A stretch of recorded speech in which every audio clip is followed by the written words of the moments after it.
Hello, everyone, and welcome back to the Heat Wave. 32 teams in 32 days, and we are breaking down every single fantasy relevant player on each team for the upcoming season. Today, I'll be focusing on the Raiders. I am your host, the Fantasy Plug, Tim Petrop, editor-in-chief of the BrotoFantasy.com and the Fantasy Football by Broto app. I am joined today by my brother Michael, the king of this fantasy thing, and lead analyst of the Fantasy Football by Broto app and fantasy BrotoFantasy.com.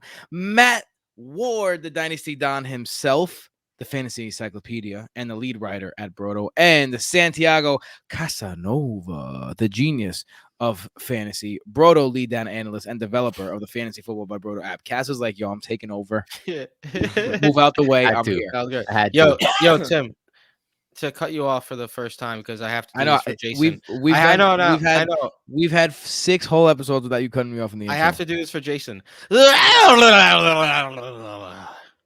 there you go. Now you that wasn't even close to the Raiders. Oh. That was better. The man himself. Jason's studying speaking for the of bar the exam currently. Speaking of the app, download the Fantasy Football by Broto app today for free and get every tool you need to dominate fantasy football and become your own expert. Every stat you hear us use today can be found on the app, where there is fantasy player cards, fantasy player grades, usage charts, start sit tools, who to draft tools, player comps, podcast consistency charts, game logs, coaching tendencies, articles, rankings, waivers, and every single advanced stat you could possibly need, and stats you can only get at Broto: true throw value, true target value, true performance value, adjusted air yards, and true matchup rankings. This app is free because our patrons over at patreon.com/BrotoFantasy. A big thank you to our patrons. You are the reason why the Broto machine keeps on pumping. Join now to support the show, the app, and to join the best community in the world. Extra waiver wire show every week. Access to Broto Leagues, proven DFS catch optimizers, access to cheat sheets, private team consultations, the most unique fantasy league in the world, and of course, access to the Discord. All of this available for as little as $3 a month. If you enjoy the show, if you enjoy the app, please consider joining. Your contributions go a long way. So let's get into the Las Vegas Raiders, who are also turning over a new leaf. New coaching staff in town. Josh McDaniels, the Patriots offensive coordinator, who once jettisoned the Colts head coaching position because he was apparently the heir apparent. That didn't work out in New England. And he's bringing along the former wide receiver coach for the Patriots, Mick Lombardi, son of former coach and commenter with Pat's ties, Mike Lombardi. I read his book, Gridiron Genius. It was a very good book. Look, we know what the philosophy is for Josh McDaniels. He plays to the strength of his personnel. So let's talk about the personnel that they added. Wide receiver, the big one, Devonte Adams, arguably the best wide receiver in the league. He goes to play with his best friend and former Fresno State quarterback, Derek Carr. Amir Abdullah, running back. Wide receiver DeMarcus Robinson, wide receiver Mac Hollins, who had like a little career resurgence with the Dolphins last year, running back Brandon Bolden, and wide receiver Keelan Cole. The rookies they brought in, 3rd round guard Dylan Parham, and running back in the 4th round Zamir White. I know that Matt's probably gonna have something to say about Zamir White later. And then their losses: wide receiver Deshaun Jackson, wide receiver Brian Edwards, wide receiver Zay Jones, and quarterback Marcus Mariota. Let's get into this quarterback. The team has doubled down on their captain, man. David Carr has had times in his career where he looks like he's that guy and he can lead the Raiders to a Super Bowl. And then there's other times in his career where he looks like he's that guy that's going to lead the Raiders to 6 wins. He's been extremely inconsistent, but now they signed him to an extension. They got him his best friend. I keep saying David is Derek. Sorry, as you guys get. I say it's interchangeable at this point. Let's just say D-Carr. All right. Can he take that next step? He has his best friend to throw him the ball. He has what should be a decent running game. He has a great offensive mind head coach. He has all the tools you need to be a great quarterback. Will he? So will he? Will he? Look, I've seen a lot of people hyping up Derek Carr this offseason as a fantasy option now with Devonte Adams. A lot of people I've seen are saying, oh, Derek Carr was the QB 13 in scoring last season, and that was without Devonte Adams. However, His overall finish was 18th in points per game. Big difference from 13 to 18 when it comes to quarterbacks. And he was 25th in true target value. In 2020, he was 20th in points per game. In 2019, he was 24th in points per game. Derek Carr has been consistently a mid to low end QB2 throughout his career. And yes, I know that Devonte Adams is now on the team, and Devonte Adams is a beast. He has 2 straight A- fantasy seasons, followed by 4 straight A+ true grade fantasy seasons over the last 6 years. And he's buds with Derek Carr. They wanted to play together. They played together at Fresno State. I understand that whole narrative there, but Derek Carr has not exceeded a C fantasy grade since 2016, and that includes 2 F grades. Um, and just because he got Devonte Adams, his ADP has lifted to QB 13, a spot that he has not been able to finish in for years. And the question is, can Devonte Adams be the sole reason for Derek Carr to now become a viable QB1 option weekly? For me, when in a typical redraft league, one QB, I'm not drafting Derek Carr to be my starting quarterback, trusting him week in and week out. He had 6 QB1 performances in 2021, 10 QB2 or worse. I understand the best ball aspect. I think Derek Carr makes more sense as a best ball QB at that ADP. I still think he's being slightly overdrafted because you compare him with Devonte Adams, Darren Waller, and such. But in a typical redraft league, I just can't see myself drafting Derek Carr and thinking, okay, I'm set at QB this year. I mean, it's a fair point, but you don't have to be that guy in order to support. So we usually go running backs here, but let's go into the wide receivers because I feel like wide receivers are more prudent here. Let's get into the new guy, Devonte Adams. Look, there's 2 trains of thought here. Devonte Adams, he wasn't great when he first came out, right? He had to work for where he's at, and he's now considered one of the best. Do you think that his success is because of Aaron Rodgers? And when you're talking about true throw value, Aaron Rodgers perennially in the top 5 in true throw value. Derek Carr perennially in the bottom 15 in true throw value. So his production numbers should take a hit because he's getting a less valuable throw from his quarterback. With that being said, he's Devonte Adams. He has the ability to win every single time he runs a route. He wins extremely often. He's one of the best route runners in the game. And there's a train of thought that says it shouldn't matter who his quarterback is. He's a dominant force. So with that being said, Cass, what's your final analysis on this man right here? It's been mentioned a bunch on BRoto podcast and on Twitter and all. I did a whole research of where the targets come from, and the conclusion was that wide receivers own their target share pretty much, independent of QB, independent of coach, independent of team. Wide receivers will quote unquote command their own targets. So to see specifically targets here, so to see Devonte Adams pull a 30+% target share is just exactly what you want to see, and that makes him more viable in different situations. He's just a stud. I mean, he does command those targets, and he will command those targets in any offense. Will his production take a hit? Maybe, because like you said, Derek Carr's throws are not as valuable as Aaron Rodgers' throws. Where Aaron Rodgers' throws pulled up by Devonte Adams, maybe a little bit. So he might pull Derek Carr's throws a little bit in true throw value as well. What I'm coming at is that I think he is still a very good wide receiver, top 5 wide receiver in the league for fantasy, despite any changes to his situation. I don't think that's happening. That's changing anytime soon. Who I'm more interested in is Renfro. Not necessarily because he's going to be better, because he's not, but because he is a value right now at ADP. He's being drafted at wide receiver 40 when he was wide receiver 11 last season and pulled a 20+ target share.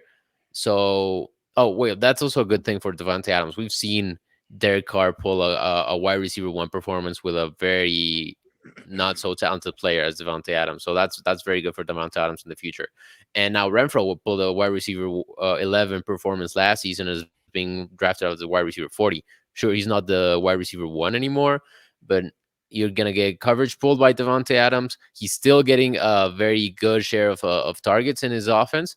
And I think he is a very good value at ADP. Other than that, Demarcus Robinson does not interest me at all. He averaged 4.8 points per game with Patrick Mahomes. So We can just ignore him at that point. I think Hunter Renfrow makes me a little nervous. The reason why Hunter Renfrow makes me a little nervous is because in his career, Hunter Renfrow has almost doubled his receptions per game without Darren Waller on the field. 4 receptions per game with him on the field, 7 receptions per game without him. His yards per game, 46 with versus 70 without. And his TD ratio, he scored a TD every 0.3 receptions without Waller on the field. He scores a TD I'm sorry, I'm not 0.3 receptions, excuse me, every 0.3 games. Without Waller, it's 1 touchdown every 2 games, so 0.5 ratio.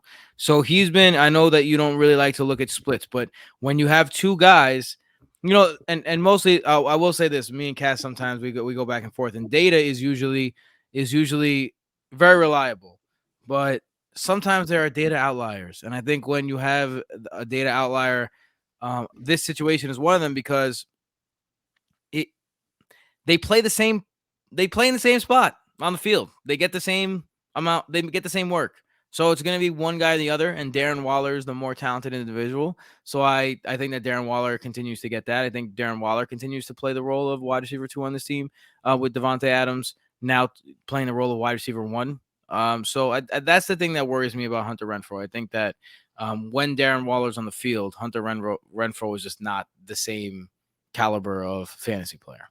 I see what you're saying, but one way I would explain this is I don't think Renfro had the opportunity, from the coaches, to show what he could do when Waller was on the field. As soon as he had that opportunity, he carved out a role for himself, and that role may be here to stay. That's my theory right now. So even yeah, go ahead. I do think Tim has a very solid point in that Devonte Adams, Darren Waller, and Hunter Renfrow, and then Derek Carr, the ADP. It's kind of like the Eli Manning effect type. The thing Eli Manning here. rule, my favorite rule. The Eli Manning rule. But I do understand. But I like Carr. I liked your explanation, Michael. But I should let you know that I have Carr like QB 15 in my rankings right now.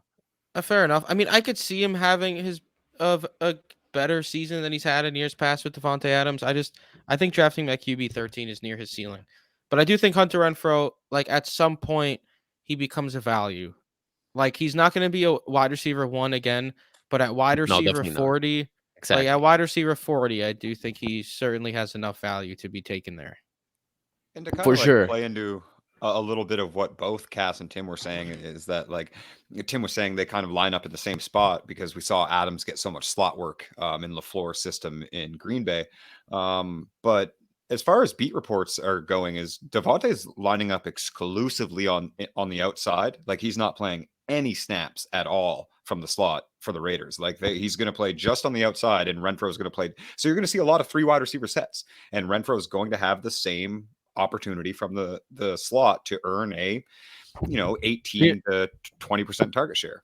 I hear what you're saying. I think I'm more concerned with Darren Waller than I am slot snaps being taken by Devonte Adams. I just think that Darren Waller occupies the middle of the field, and when you have 3 wide receiver sets, right, who are you taking off the field at that point? You're not taking. I feel like you're not taking. You can take off DeMarcus Robinson, but he's on the outside. He plays a role. I don't know. Not for nothing. I do think Adams, Waller, and Renfrow can combine for 80% of the targets. I think it's going to be a very absolutely. That's what I mean. Just zoned in funnel offense. Yeah. DeMarcus Robinson, I think he was in Kansas City. He every once in a while take a shot. He pick him at one of your last picks in best ball. Sure. Let's take a moment and appreciate the Fantasy Football by BRoto app, and we're going to give you a tip today. Cass, the developer himself, this is straight from the guy, the guy who made this, who mixed it up and wrote all the little numbers and the ones and the zeros that created this beautiful things you see. That's him right there. That's him right there. That guy right there. So why don't you bring us through one of your beautiful things that you've brought to life? Cass has muted himself. Mike Williams. There he is. What? Was I muted? My bad. I'll just cut that. But so here we have the game logs where you can just see week to week how the player finished and what was the score, what was the game, who were they playing, and if you click on it, you get their stats for the game. You get the snap percentage, you get how many standard points, half points, PPR points, targets, receptions, yards, touchdowns, anything you want, you can find here, and it's available for all season and just all the seasons he's participated in. So you can just select all years and get a long list of all his performances, through the bad, through the mediocre, towards the good last season. So go check them out. These are the game logs. And you should know too, because like I play Yahoo and all this stuff, and they have game logs there. So why come here for the game logs? No one's given you comprehensive game logs like that. That's the next level comprehensive. It's beautiful. Yeah, with all 3 scoring systems, snap percentages, target percentages. I mean, yeah, it's next level stuff. It's like be your own expert. It's like Will Ferrell, Mugatu in Zoolander. Dear God, it's beautiful. That's for the game log. That was true. That was way too much setup for one like. I mean, people gotta. If you don't know who Mugatu is, the piano key necktie. I invented the piano key necktie. Let's go into these running backs, man. For those of you who know me, you know that I have a bitter spot in my heart for Mr. Josh Jacobs. Josh Jacobs, I was all over him in his second year, man. I drafted him in so many dynasty startups. I told the people that I was putting my reputation and pick up Josh Jacobs, and then he shit the bed, and then he did it again. Literally had almost an identical season with a couple more touchdowns than the season he had before. And now there's no coaching staff to keep him, keep loyal to him in any way. And it's a crowded backfield if you really look into it. Brandon Bolden comes over from the Patriots. You know, the Patriots like to use him as a spellback and use him in receiving situations last year. Kenyon Drake is still on this roster. Amir Abdullah brought in, if I'm not mistaken, and you have also Josh Jacobs. So and Zamir White, and how could I forget Zamir White, who I'm sure Matt Ward again is going to talk about. If you heard the mock draft we did before we started doing this, he talks about Zamir White in that mock draft as well. But I don't know if I'm drafting Josh Jacobs, even if I'm getting him, and right now he's a pretty good deal in the 5th, 6th round. Even in the 5th, 6th round, he has the ability to become a team landmine. So I'm staying away from Josh Jacobs. I don't like him this year. How are you feeling about this whole backfield, Matt? Yeah, like I'm not a big Josh Jacobs guy at all. And it is a deep backfield this year. So there's a few guys that I think we need to touch on, especially for fantasy purposes. I'm not overly into Josh Jacobs, but he is coming off a season with a career high in receptions with 54, career high in receiving yards with 348, 9 total touchdowns. He finishes RB13 with 15.1 points per game. The season prior, 15.4 points per game at RB12. So Jacobs is a low end RB1. And that's essentially where you're drafting him now. He's kind of fallen to that value where Tim and I have both made that dynasty investment as Jacobs being a future franchise RB1 for our dynasty teams. And it kind of just hasn't panned out because I think the expectations are too high, but it's not like he's been super disappointing. He's just not somebody that I'm overly into. He's not effective. He only 0.80 fantasy points per opportunity. So that's 40th amongst running backs. He's just not very effective with his touches, and he needs a lot of volume and a lot of touchdowns to be able to really be that guy for you. And to speak of the volume, Josh Jacobs came out himself.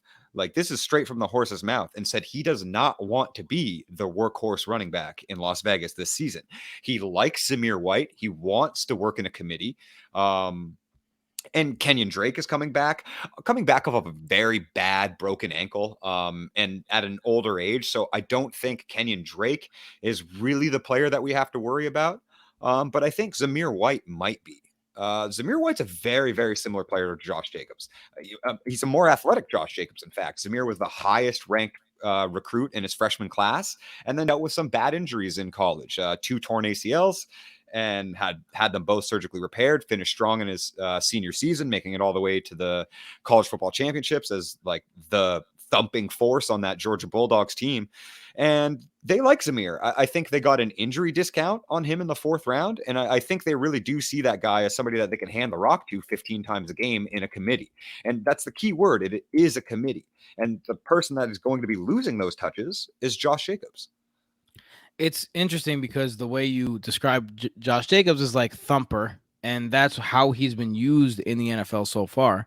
But he came out of Alabama as a pass catching explosive back. Yeah. And then Josh Gruden like 1990'd the shit out of him.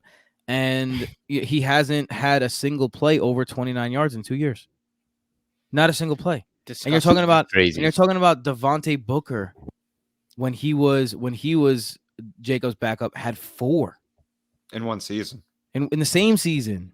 In the same season. Yeah. In the same season that he had 0. So it's like no, for it's sure. hard for me to get on that Josh Jacobs bandwagon this year. The exact, biggest highlight is he's just ineffective. I guess if I can get Josh Jacobs as like my like RB2/flex kind of play, I wouldn't be. So another thing about Josh Jacobs is he's super inconsistent. Like it's not like, all right, he had this points per game, but he's not actually scoring you that many points per game. He's going up and down. He's scoring 3 touchdowns one game, and then he's having 58 yards and a fumble. So it's just like I don't want to play the game of Josh Jacobs this year. Tight end Darren Waller, he's nice. How much does not being the number one either hurt or help? Yeah, Darren Waller's current ADP is tight end 5, and I think he's a very solid value currently where he is going. Not so much as like the positional value, tight end 5 makes sense. It's the fact that he's going like the 5th, 6th round of drafts. I think that's a great spot for you to grab. Darren Waller, he frustratingly only played in 10 games last season. That was an issue, but he was effective when healthy. He was 6th in points per game, 2nd in true target value, and top 10 in targets, yard per receptions, and average depth of target and yards per game. He had a 22% target share, and like we said with Devonte Adams, I really don't think that needs to go down. Like I think Devonte Adams, Hunter Renfrow, and Darren Waller could really be a funnel offense, and I think Darren Waller could keep a similar 22% target share, maybe down to 20-ish%, but either way, I think he'll return value at that cost. And let's not forget how good he was in 2020, man. He had 107 receptions, 1,196 receiving yards, and 9 touchdowns that year. Maybe Devonte Adams even opens up a little bit more space for Darren Waller. Darren Waller had to act as the de facto wide receiver 1 over the last couple of years as a tight end. And I don't think that Darren Waller is going to be the guy who falls off the face of the earth now that Devonte Adams is there. I think he's too much of a impact player at the tight end position for that to happen. And I think that he has a good shot to return value at his current ADP. Especially playing in the AFC West, he could be in we might see a bunch of shootouts from those offenses this season. Oh, you're gonna. So that just helps. I will say this: the AFC West, it sticks out at quarterback, and I know we're not a defensive show, but they also have great pass rush. The Raiders have a great pass rush.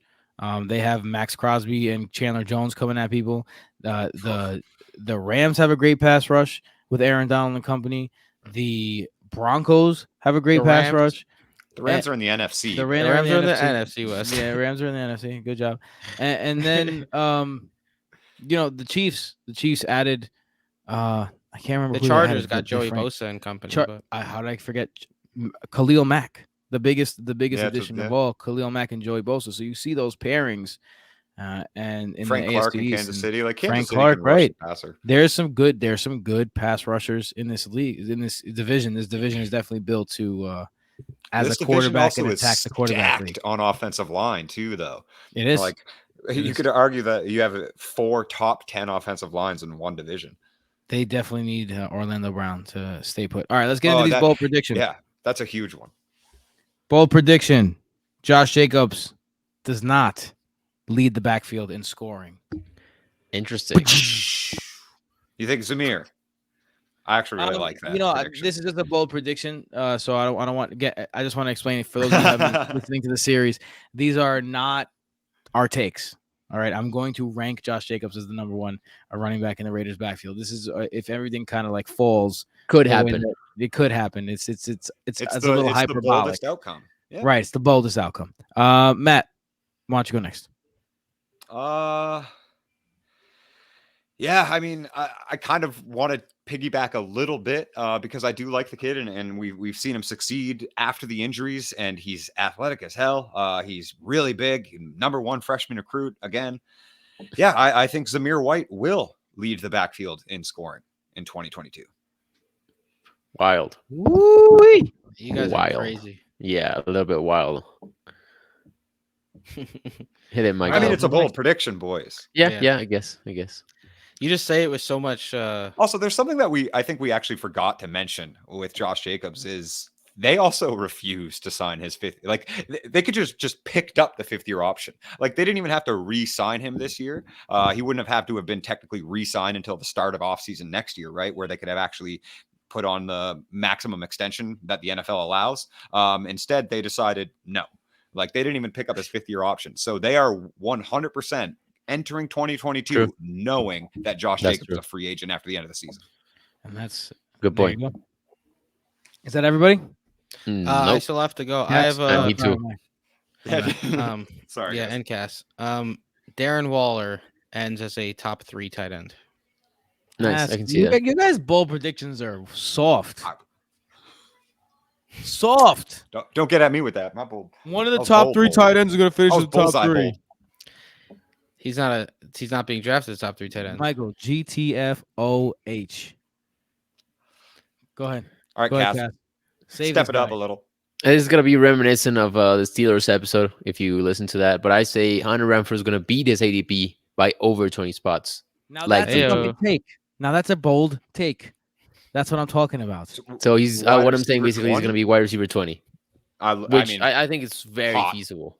yeah. I like it. Well, like it sounds hot, but I think it's very possible in its own realm. All right.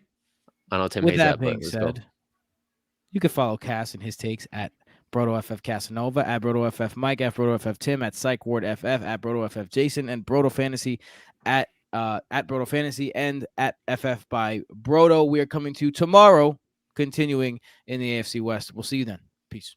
Later.